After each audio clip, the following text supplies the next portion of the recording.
finishing up for today.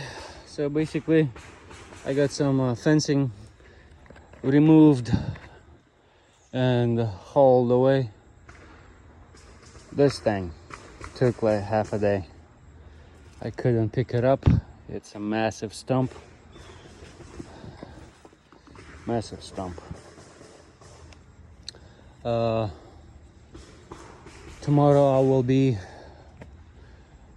on doing all this fencing until the gate. I don't want to touch the gate. It's got a good 6x6 post and a footer.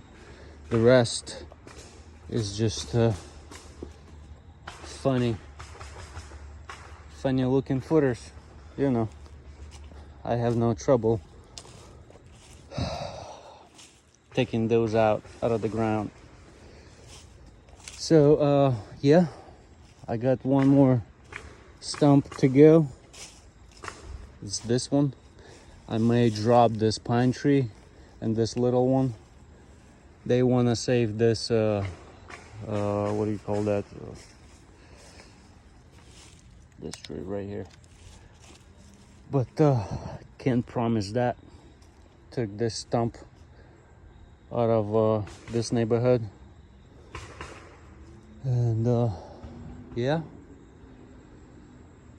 probably in a day or two I'll be starting to dig the footers and setting posts, pulling some lines and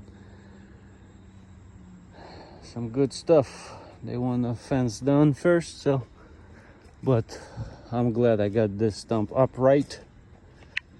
It took a while, and cut it down.